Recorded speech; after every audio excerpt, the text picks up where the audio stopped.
জনগণ আমরা মানে নিজে একাত্মতা প্রকাশ করে এখানে আন্দোলনে শরিক হয়েছি।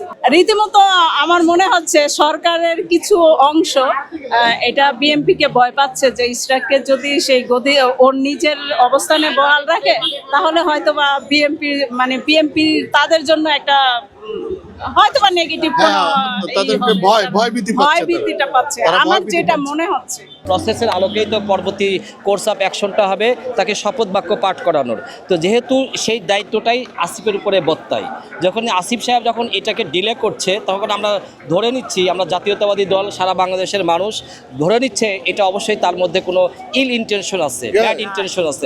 এটার জন্যই আমরা বেসিক্যালি আমরা তো রাজনীতি করি, রাজনীতি মানে 17 বছর ফ্যাসিস্ট রাজনীতি করেছি আমরা।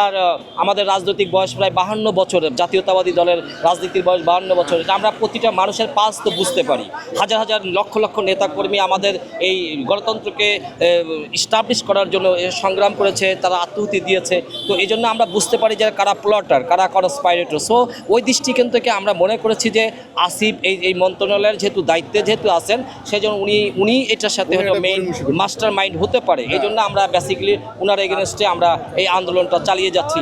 বিকজ উনি যদি সৎ হয়, অনেস্ট হয়, ট্রান্সপারেন্ট হয়, তাহলে অবভিয়াসলি ওনার জায়গা থেকে উনি প্রেস রিলিফে হতে পারে, ব্যক্তিগতভাবে ফেসবুকে বা যে কোনো সোশ্যাল নেটওয়ার্কের মাধ্যমে তার অফিসিয়ালিভাবে সে ব্যক্তিগতভাবে অ্যাজ ওয়েল অ্যাজ অফিসিয়ালিভাবে সেটা কান্ট্রি পিপুলকে, স্পেশালি আমাদেরকে, যেহেতু আমরা এটা নিয়ে ডিমান্ড করছি, আমাদেরকে ইনফর্ম করছে সে পরবর্তী যে কাজ যেটা তাকে শপথ বাক্য পাঠ করেন আমাদের মাননীয় মন্ত্রী মেয়রকে, তাকে শপথ বাক্য পাঠ করলে এটা থেকে সে ওভারকাম হতে পারবে। আমরা যে ডাউট করছি বা কান্ট্রিবাসী যে ডাউট করছে সেটা থেকে অবভিয়াসলি সে রিলিজ পেতে পারে।